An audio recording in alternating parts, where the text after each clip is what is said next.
Good afternoon, ladies and gentlemen. Sugamono Gaijin, streaming from Tokyo, and welcome back to Fallout 4, The Bleachers, in survival, where last time we went to Nuka World to understand really what was going on with the raiders, with the gunners, and we learned a fair bit about the colonel who had a personal vendetta against the Bleachers, against the Fenn Sheriff Department. And now we are back here trying to really understand what is going on and how we're going to approach it. I'll meet you over at the cafe. I want to see if Terry's done anything with it yet. Okay. Hi.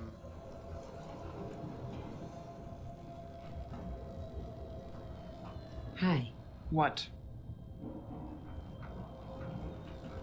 Good. And what do we do, Lily? Hey. I'll meet you over at the cafe. I want to see if Terry's done anything with it yet.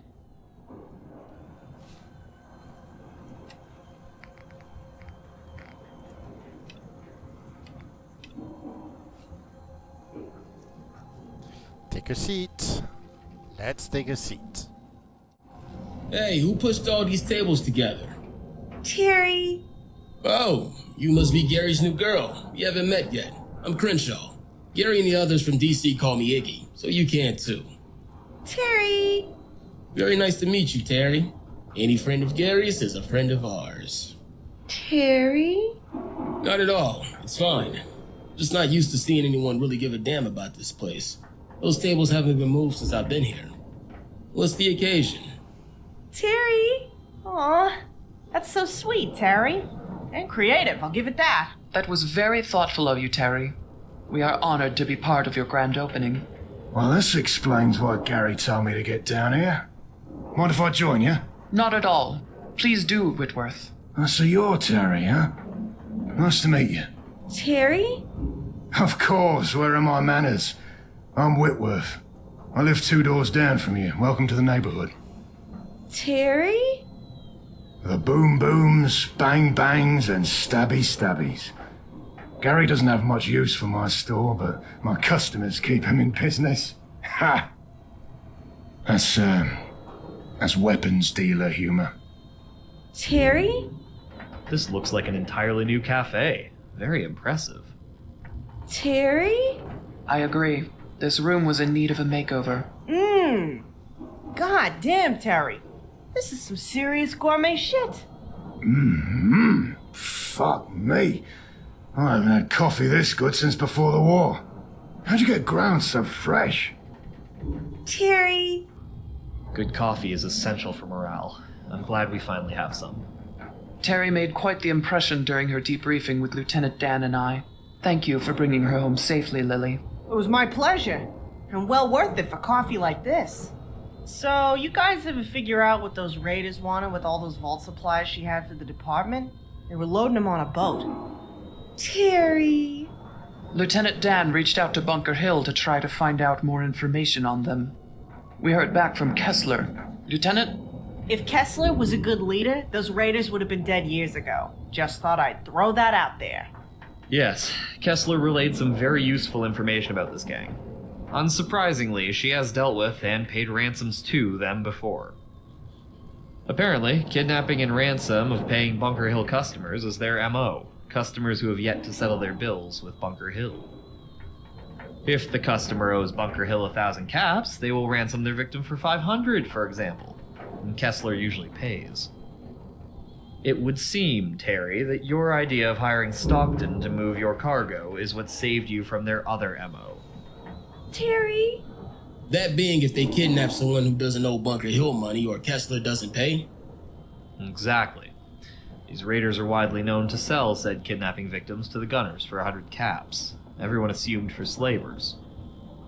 Kessler's message was delivered in an envelope that contained another message, this one from Lucas Miller. Lucas Miller just happened to be leaving Bunker Hill after one of these failed ransoms, heading north along the coast in his usual route.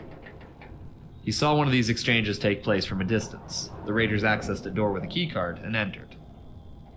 A few minutes later, the raiders came back out without the kidnapping victim and went on their way. But here's why Lucas sent the message. It happened in front of Vault 816, a stop on his route. Occupied by a very cloistered, but rather benign, sect of the Children of Adam. The Children of Adam ain't into slavery. I mean, don't get me wrong, they're into a lot of wacky shit. But the meat market ain't one of them. Lucas has access to that vault. He's the only merchant they let in the last few years, and it pisses off the other merchants to no fucking end. None of them could get in to do business, no matter how hard they tried. Now it's starting to make sense. They were trying to hide it from too many eyes. I may have a dedicated route, but talk to the other caravans on the road. Lucas is famous for being the only merchant they let into that entrance. They let him do business with them when nobody else can even get their foot in the door. Literally. We always thought he might be a closet cultist. Tell me he's not in on it. That doesn't fit his personality. Lucas, above all else, doesn't want to get involved in trouble. He's not the type to ask questions. He would not compromise a paying customer unless this was a very grave issue for him. He had nothing to gain by sending us that message. That he felt compelled to put his neck on the line and sent a message to us at all speaks volumes about his revulsion to slavery. I've known Lucas for years, and I've never heard a better description of him than that just there. Sheriff ain't lying. Lucas has the personality of a dead bloodworm. An ice-cold one. He say anything else? He stop by to do business? Terry? He did, only an hour later. He said nothing looked out of the ordinary on the inside. He didn't see the victims, and he did business with cultists. This is starting to add up. It is. The last piece of the puzzle came with the cargo manifest on the boats that Terry's shipment was being transported on. Cargo manifest? The hell kind of raiders are these? These guys don't even wipe their asses. I ain't never heard of no raiders keeping a cargo manifest. Most of them can't even read. The kind of raiders who are dealing with a meticulous and well-funded gunner splinter group that resides in Vault 816. Lieutenant? The cargo manifest said Terry's shipment was to be brought to Vault 816 for a sizable fee, most likely to restock the occupants. In light of that evidence, we think we know what's going on now, and it supports the assertion that Dunmore has made about gunners in Vault 816. We believe that this Colonel individual is indeed in this vault, that his unit successfully rooted out and exterminated the Children of Adam there.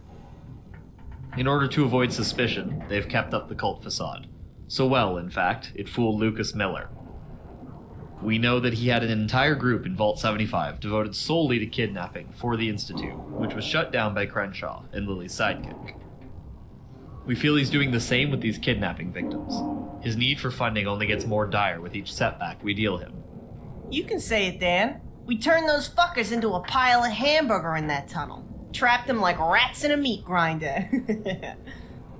That would not be an inaccurate comparison. This all started years ago when the Gunners decided to try and overthrow Diamond City and occupy it as their new capital.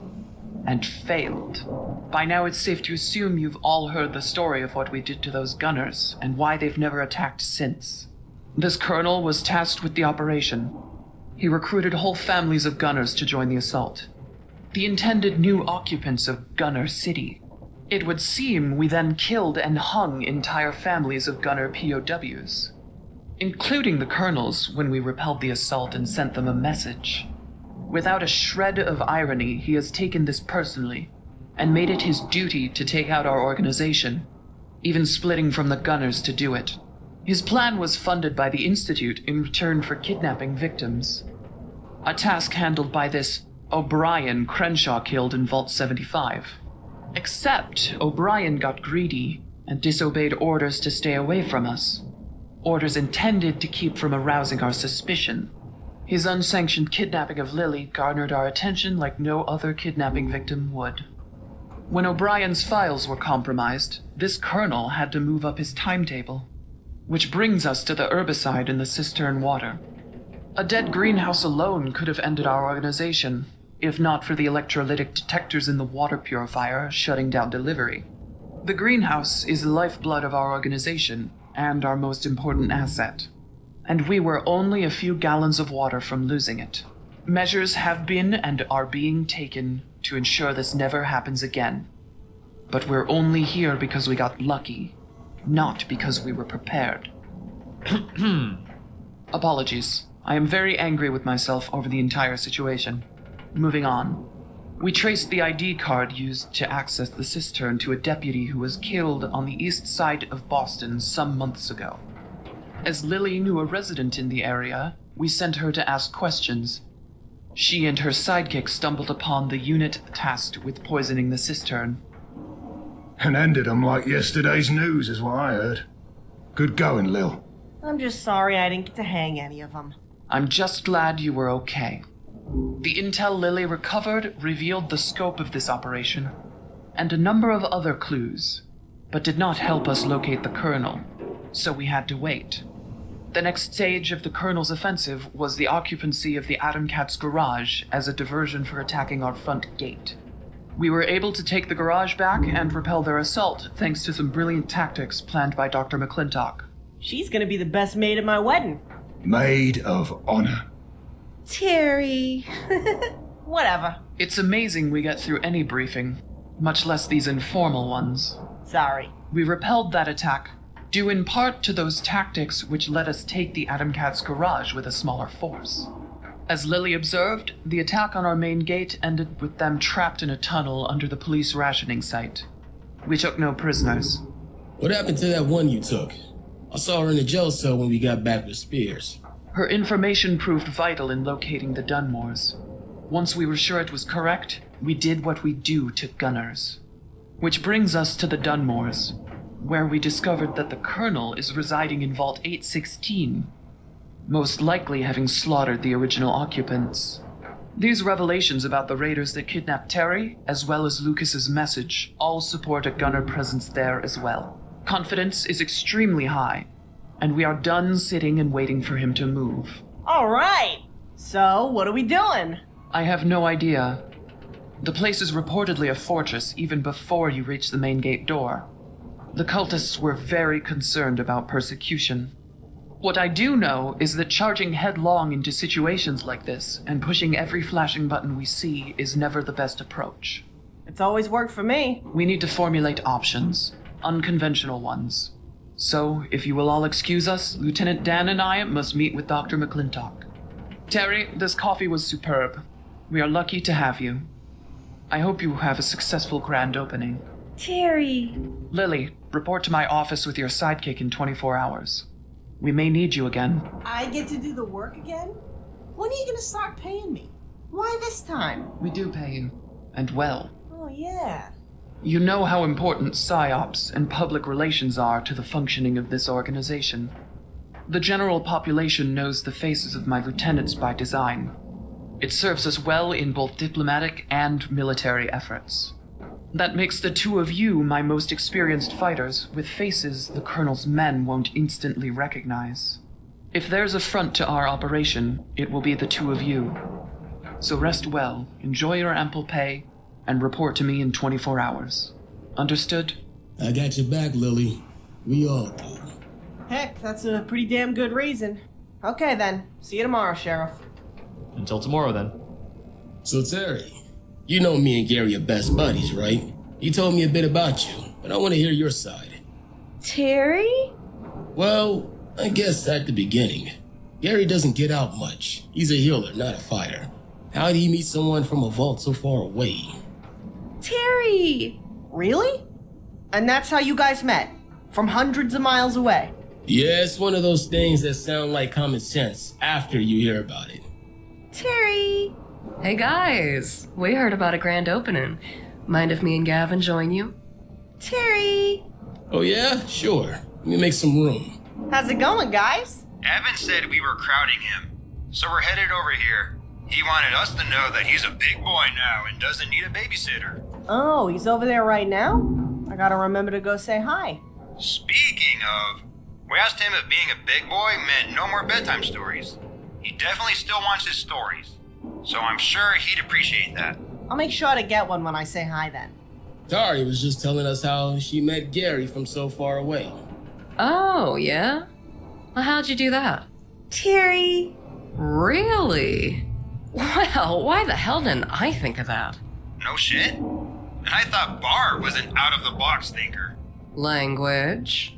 Aw, give me a break, hon. Evan ain't here! Terry! See, even Terry agrees. She makes a good point. Oh, this is such bullshit! Terry! Don't sweat it. I'll stop by next time you're at the gate and you can curse for 15 minutes straight. How's that sound? I appreciate that more than you know. Hey, you remember that idiot I was talking about the other day? The one who dresses up like a security guard and stands behind Dummy Sullivan? Yeah, the annoying one, right? You believe he tried to show up dressed as a deputy to a briefing the other day? He got his hands on our fatigue somewhere. He just walked right in the front door and tried to pass Oates like he belonged here. Oates was like, "What the fuck? No, who the hell are you?"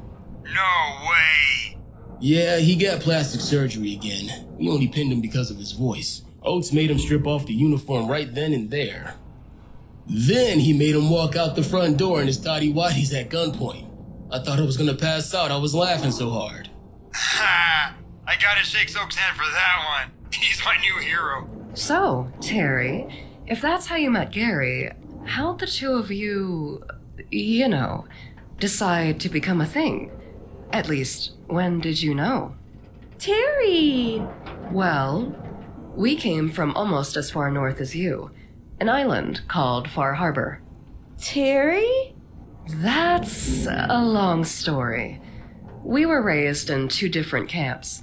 I was in those weird Children of Adam because they fed me in exchange for armor work.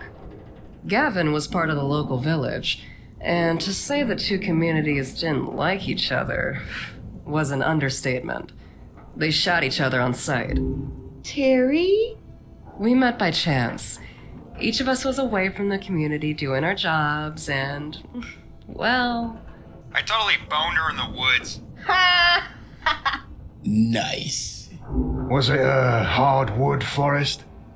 Terry! Oh, Jesus Christ, Gavin! What? It's the truth. As I was about to say before being cut off, Terry, Gavin and I met by chance. And there was just...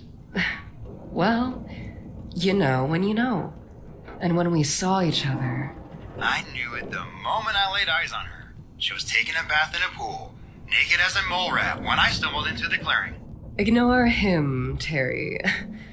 The point is, that one chance encounter led to our first planned date, and then another. And don't you say it, Gavin. A lot of private places out in those woods. Nice. Long story short, Terry, we fell in love. We hid it for a good long while, but when I got pregnant with Evan, everything changed. My people would have killed me and the baby. Gavin would have never been allowed to see me again. We had to do something. Everything became about how to save Evan. We booked passage on a boat, captained by someone who wouldn't ask too many questions. It wasn't a pretty trip. He ferried us across the water at the shortest point, took our caps, and told us to get lost. But it was all we needed. His tongue may be as sharp as Lily's, but Gavin here kept us safe and fed for weeks in the open wastes while we made our way down here. I love you too, hon.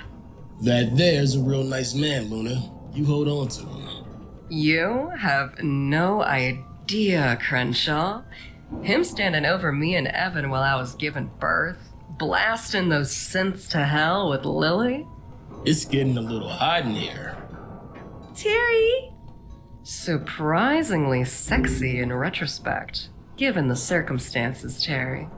Okay, I answered your questions. Maybe a little too thoroughly. Now, how did you and Gary hit it off? Terry! Whoa, slow down, Terry. Start at the beginning. We're all friends here. Terry. Yeah? And then? Terry. Was that before or after the Deathclaw? Terry. The entire stronghold? By yourself? Impressive. Terry. Well, yeah, that's one of the things latex is used for. Terry. A mute fruit? In his head? And you just sewed it back up? Terry. Aw, that's so sweet. Terry. Ugh, I love Gary's poetry too. So romantic.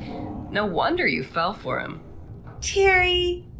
Oh, you know what they say. There's someone out there for all of us. You just have to find them. I always figured it was a matter of finding someone compatible. There's got to be more Garys out there. Oh, don't be ridiculous. There's only one Gary. And she found him. Just be happy for her. Yeah, they broke the mold when they made Gary. I guarantee you there's nobody else like Gary out there. He's one of a kind. Amen. We're lucky to have him. Terry. Jeez, okay. There's only one Gary, got it. Don't throw me in the lockup. I just meant more people like him. So I gotta ask here, Terry. You hired Stockton to move the stuff from your safe house to us? But how'd you get all that to the safe house on your own? Terry. Well, that explains that. I'm gonna have you train my scavvers. They can learn a thing or two from you. Tell me about it. She's full of good ideas. Speaking of my scavvers, if you guys will excuse me, I got some boring officer roster shit to do. Sounds awful. You have fun with that. It's as boring as it sounds, but the faster I get it done, the faster I can get back out there. See you guys later. Terry. Sir, Later on, Crenshaw. See you later, Crenshaw. Terry. What? Oh, yeah, that's me. I mean, Babs grows the cotton, of course. Terry? All the textile operations I learned from my father, rest his soul, at a tannery in Far Harbor. He died when I was maybe 12. Fogcrawler got him. Terry. Yeah, he taught me the armor stuff too. I used it to earn my stay with the Children of Adam cult. They had a lot of old military armor to fix up. I don't know how far north you're from, but the cultists up there have some of the best conventional armor Caps can buy today. That's all me. Terry. Nah, I never bought into that stuff. I didn't join because I wanted to. I was a young girl suddenly on her own. They had shelter and hot food. Terry? you kidding me? My people are a bunch of inbred xenophobes. She was an outsider on the other side of the island, not one of them. They just as soon have let her starve than let another person into that tiny, closed-off community. No, Luna went to the right people to stay alive. I paid lip service to their weird shit and towed my line in the armory. And they gave me protection and food. Not a bad deal compared to starving to death in the woods, if you ask me. Terry. So, Terry, which vault are you from, anyway? Terry. Never heard of it. Of course, I'm no vault expert either.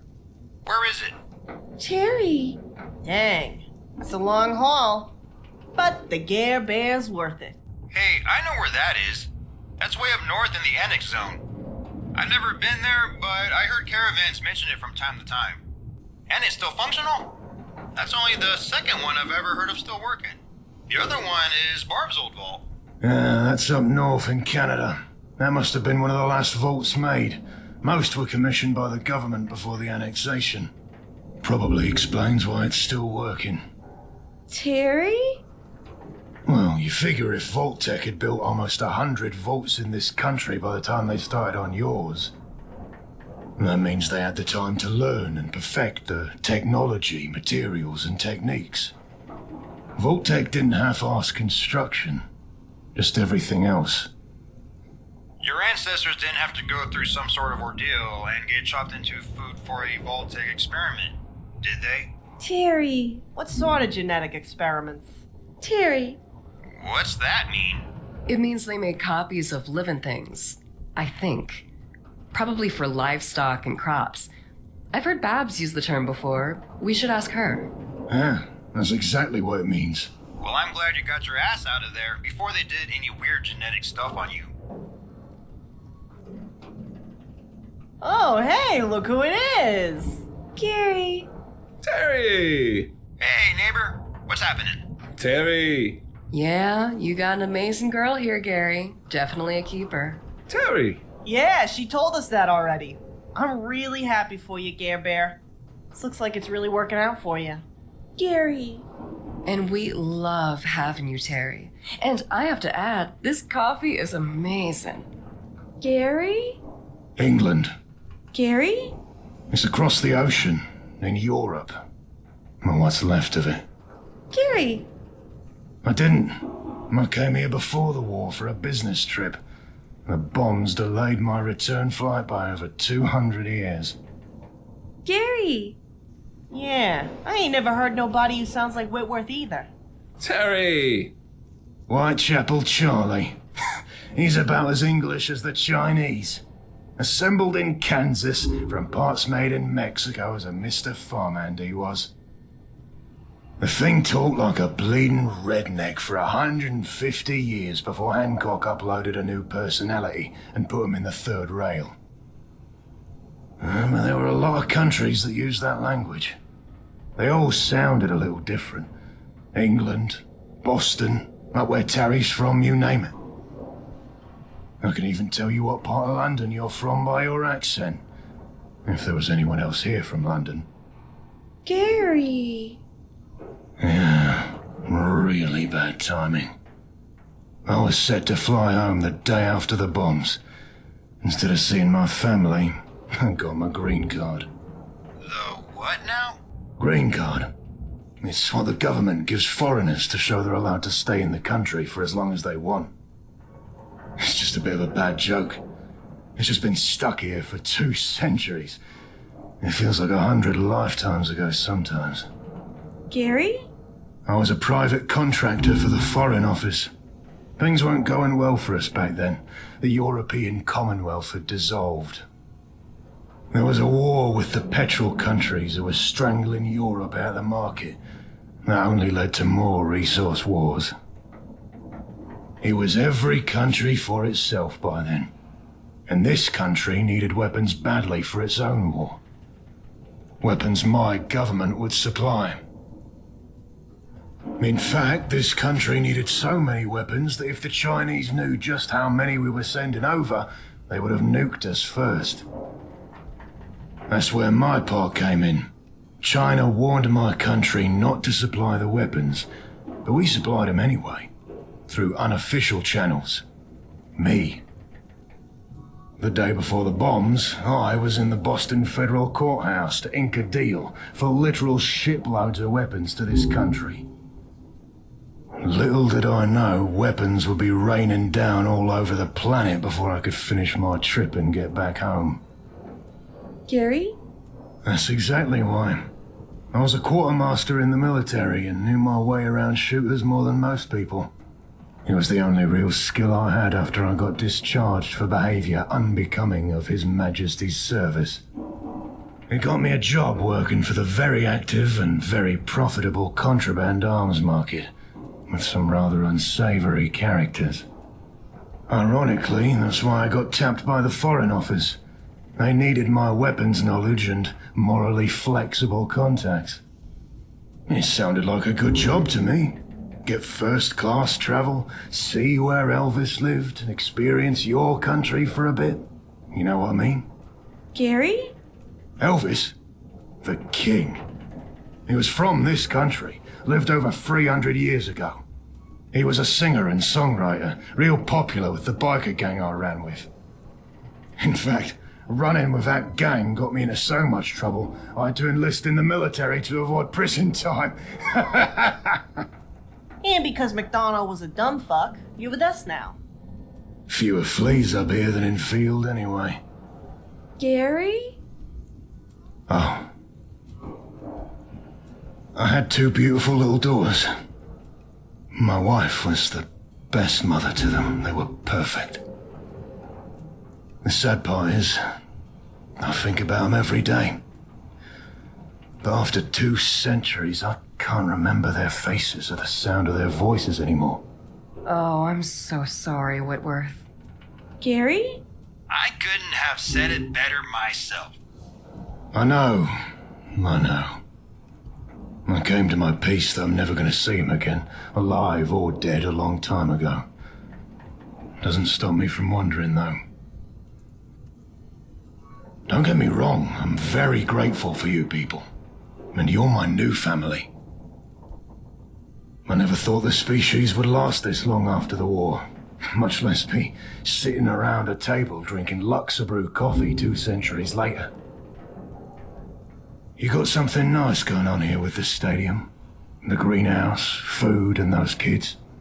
You got some real breathing room. If you want my advice after 200 years, don't let go of that. Keep this as long as you can. Maybe make a few more kids while you're at it. You old softy. I'd kiss you if it probably wouldn't pull a scab off your head. Gary! Terry! Gary! Terry! Gary! Hey, we're trying to eat here, guys. He didn't say make the kids now. Get a room. Gary! Ha! She told you off.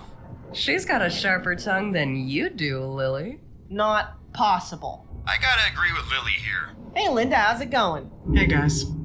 I was just heading over here to practice. Iggy said something about a grand opening. Hey, Linda. How's it going? Did you get a chance to use the new rounds I gave you the other day? You like them, any? Hey, Whitworth. Yeah, I did. They're nice and consistent. Healy spotted for me, and we plinked a few mutants on top of Trinity Tower during lunch. Trinity Tower? That's over a few couple clicks away in high winds. I was there. The lieutenant blasted the shit. We're off duty, Gavin. Sorry, Linda. Have it. But as I was saying, yeah. I watched through my scope while Linda called out and brained a couple of them. You both do quality work. Well, they ain't my work, but I've got a line of communication through cricket with the lady who pressed him about a day's travel west of here. Remember that old town where Crenshaw and his crew got the cotton carder and the spinning wheel? It's not far from there. I can tell Cricket to pick up some more if you want. Where would that She should still be here in town until tomorrow. Definitely get 'em all you can. Tell Cricket to clear that merchant out of her stock in that size and put in an order for me. Tomorrow's promised to nobody in this world, so we'll get them while the getting's good. You got it, Linda. Gary! So, you're the one Gary's been telling us all about. Gary! Nice to meet you, Terry. I'm Linda. We're Lieutenant Harkins for on-duty folks. Gary! Snipers. I head up the snipers for the department. Mostly, that involves teaching them to shoot straight and staying awake in a nest for 3 days. Terry! Yeah, well, we've known each other for over 10 years now at least. Right, Gary? Terry! I'm one of the ones who's been with the sheriff since the start. Can't remember when we met. I was so young. We shared cribs. Speaking of which... Oh god, here it comes. No, I'm done asking you for her name. You guys won't ever give that up. It's like some sort of game for you now. I just have so much trouble picturing the sheriff as a kid. Yeah, what was that even like? Frustrating. She won almost everything growing up. First place, top of the class, time and again. The only thing I did better than her was snipe. Some of our less secure classmates came to really resent her for that. Found it easier to be her friend. She's not someone you want to make as an enemy. She ever, had a guy she liked or anything? Thought once, maybe. I don't know. There was a guy in Dry Fountain she started spending a lot of time with. He had a daughter she liked. Oh, that's the town in Pennsylvania, right? Where... Yeah, that place. The whole thing with the Brotherhood started to unravel after we disobeyed orders and stayed to defend it from gunners. That man and his daughter were killed in that attack. A lot of us were. The burn marks on my face came from the same blast that took off her arm. If there was ever going to be a guy for her, it would have been him. She would have loved that little girl to her last breath. Gary! You're right. And that's why we don't talk about it around her. I still can't imagine her as a little kid, running around with toys and playing games. She didn't. That explains a lot. None of us did, actually. Unless you count cleaning guns, orienteering, and ranging targets for snipers. That explains a hell of a lot with you guys. This is why I don't answer your questions more often. Gary? No. We weren't allowed. Your life is never your own when you're born into the Brotherhood. You don't realize that at first. Some never realize it. Real sneaky about it, too. You live, eat, breathe, and sleep brotherhood until you believe you actually want to be there. Most younglings buy into the pride of the brotherhood thing because they're never really given another option. They don't know any other way. Eventually, even if they realize they were born into it without any choice, they come to believe it's what they would have chosen anyway. Terry! It only sucks if you're aware enough to know it sucks. Suppose that's the silver lining, Gary. Hey guys, Iggy won't shut up about the coffee up here. You got room for one more? There's my power armor, buddy. Up and around. Oh, hey, Mark. Good to see you feeling better, Mark. Oh, hey, Mark. Yeah, pull up a seat. Terry! I promise I'll lay down if I get tired. But I ain't about to miss your girl's grand opening. Gary. Of course, it's the least I can do. I'm Mark. Just call me Spears. Gary? No, Spears. Plural. There's a S at the end. Gary? You got it. Nice to meet you, by the way. And a friend of Gary's is a friend of mine. The man's sold me up at least 3 times by now. Terry! 5? Are you serious? Terry.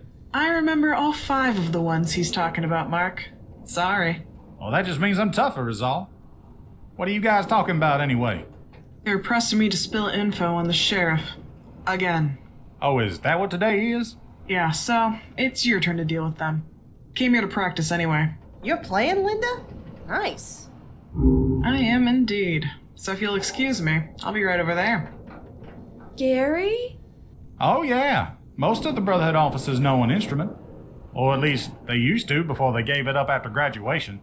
It's part of the classical military training. Linda just never gave up practicing her instrument like the rest of us did.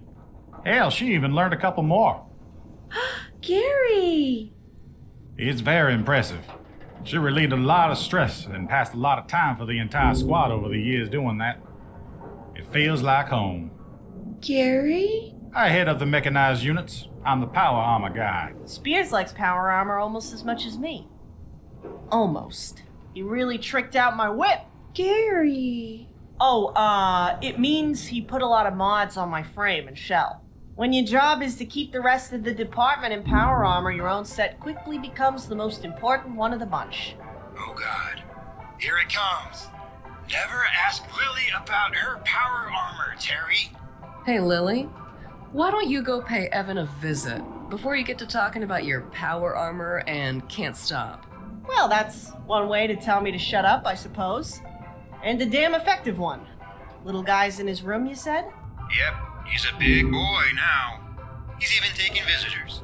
Maybe you'll get lucky and he can pencil you in. Yeah, go visit him while we get the dirt on you from your sidekick here. Hey, I'll have you know, being an independent contractor for me is one of the most sought-after jobs in the Commonwealth. Yeah, if you're into suicide. I don't know where you keep digging these people up. Parole office. No, excuse me, I have a date with Evan. I'll be next door. Catch up with me when these guys are done interrogating you. Don't give away no trade secrets now.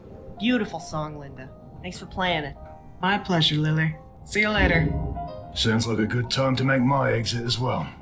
Thank you all for the company.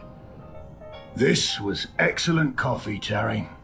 Given the state of the world today, it might very well be the best coffee in the world. Well done. Gary! See you later, Whitworth. Terry! Thanks for sharing the story, Whitworth. See you tomorrow. Take care, my man. Thanks for showing up. Gary! Terry! If he asks, tell Evan we won't be much longer. Gary?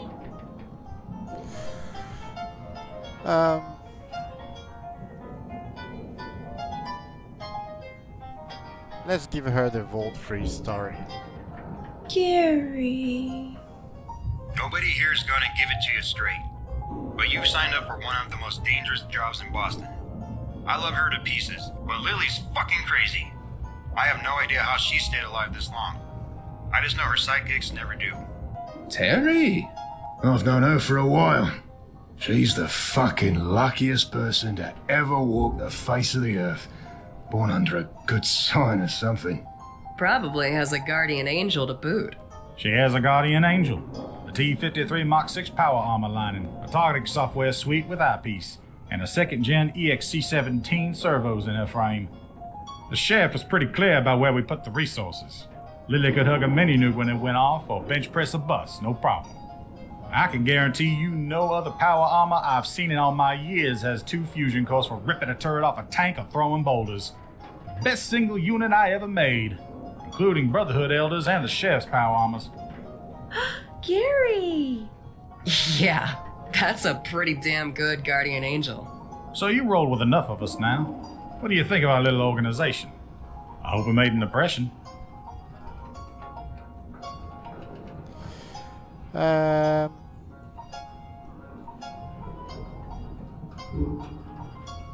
I don't like any of those. I really don't like any of those. You think I'm deputy material? Probably not, but that's only because nobody here knows you. The sheriff is real big on loyalty. She has to be with all the synth activity.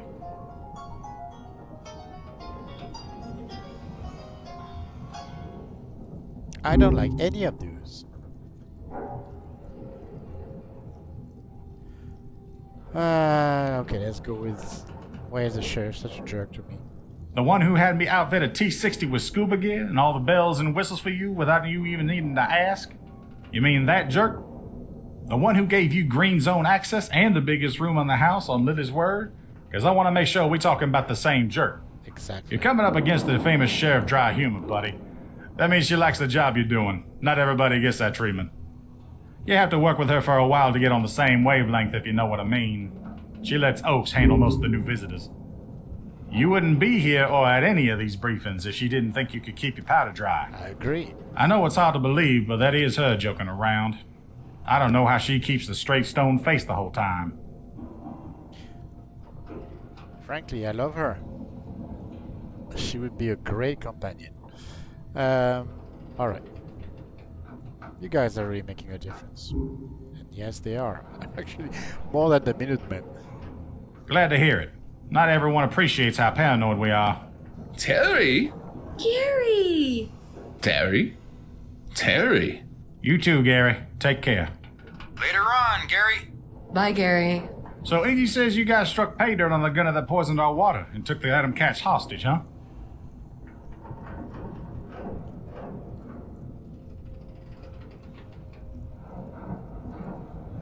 News travel fast around here. Iggy was pretty excited is all. We keep having to react to this gunner asshole instead of taking the fight to him. That's not who we are. But yeah, news like this travels fast.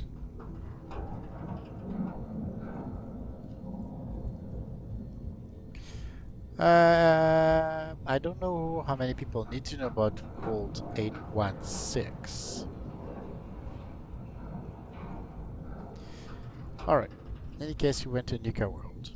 Yeah, Iggy said as much. He told me about this situation in history. I can't say as I have much sympathy. They started it. Can we move on? Alright, I think they mentioned it over dinner earlier, so we're gonna mention Vault 816. That's what Iggy said.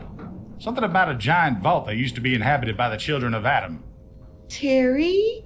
816. Terry. I agree, it is an odd number. Well, it's an even number, but it's definitely outside the recognized government range. Exactly. Terry.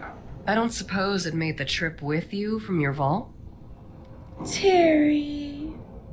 You give Lieutenant Dan enough time, he'll probably find out more about it. But we ain't got that kind of time. Those gunners are gonna keep hitting us again and again until we put a stop to them. They've been beaten by us I don't know how many times. They just don't learn. Whatever the vault was for, we'll just have to wait until we can read some terminals inside the place. Doesn't matter what it was for. It's about freaking time we moved. I know I'm not the only one who's had it up to here with these gunner attacks. I have to agree with Gavin. I think most of us do. Speaking of moving, Gavin, I believe you promised me some time in the greenhouse. You're right, I did. Let's get going before I get started on another rant. See you later, guys. Tell Bob I said awesome planning with the Adam Cash Garage. Terry. Easily the best coffee I've ever had, Terry. I'm glad you're here with us. I have to agree. See you around, neighbor. Beautiful music as always, Linda. Thank you. Of course. Enjoy the greenhouse. Yeah, I'm gonna bounce too. I still got a lot of repairs to do after all the fire folks took in the Mass Pike Tunnel. Terry. Congrats on the grand opening, Terry. And yeah, this coffee is the best. You're gonna fit in here just fine. Terry. All right.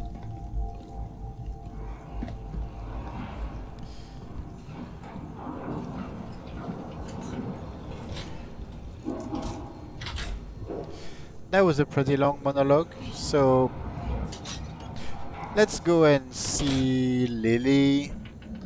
And once we know a little bit about what's going on there, we'll make, I think we'll take a bit of a stop.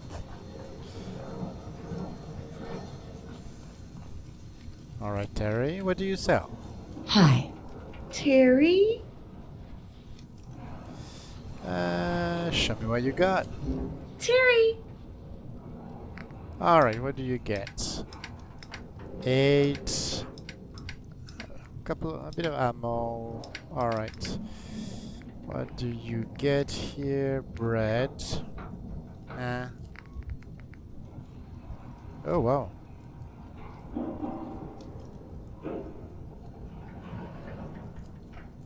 The winter mix. Strength and endurance. That's nice. Honey for charisma.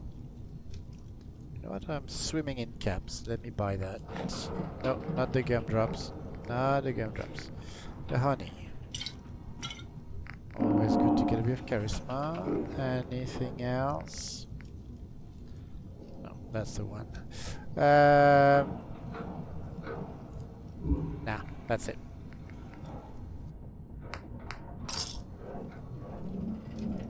That's all. Terry. Alright. Let's go and see Lydia. What is that key here? I like that little Nuka-Cola key.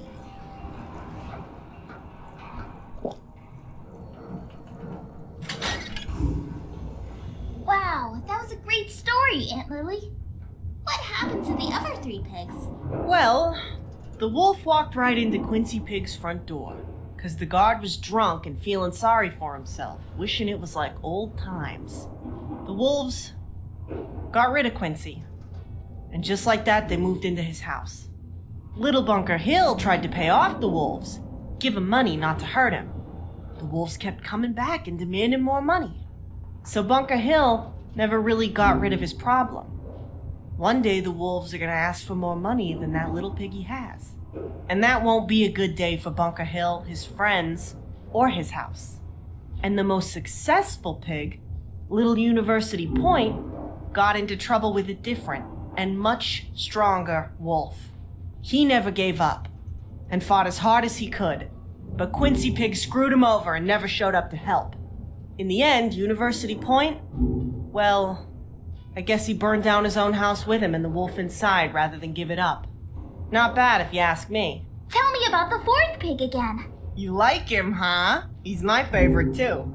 Remember what the pig did when the wolves showed up at his door, right? I sure do. Well, when the Diamond City Pig was done with the wolves, he had a little work to do to make sure they never came back.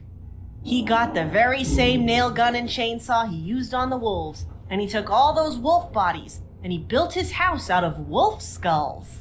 It might not have been as sturdy as the one made of brick, but it sent a message, and the wolves never ever tried to blow it down. In fact, the wolves never entered that pig's zip code or harassed any of his friends ever again. The end. Now, remember what I told you about bullies when the story started? What does this story teach us, Evan? Don't ever start the trouble, but always be the one who ends it. Right? That's what makes us the good guys. Sort of. But what else did I say about finishing fights? Think real hard. Tell them the message? Good enough. Remember I said to finish everything with that first fight and you won't have to fight the bully ever again? That's the message. Oh yeah. You'll figure it out one day. For now, if someone bullies you, you hit him as hard as you can, and keep hitting him until someone pulls you off.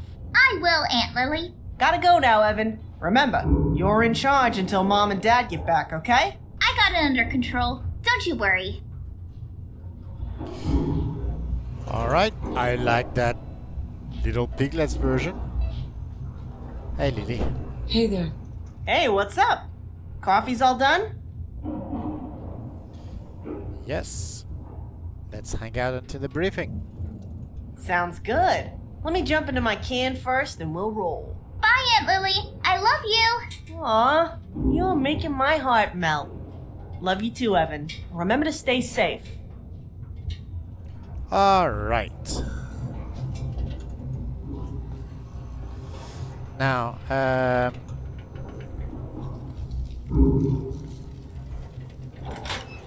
make sure I get this right. Alright, so here we are. Lily in tow. Guys, it's been a very nice narrative. It's been a long narrative. But very nice conversation with everyone. Once again, if you like what you're seeing, this is the Bleachers for Fallout 4. You can like, subscribe, it really helps small channels like us. Or don't. As long as you enjoy, that's fine. Wishing you all guys a wonderful evening ahead, and see you next time.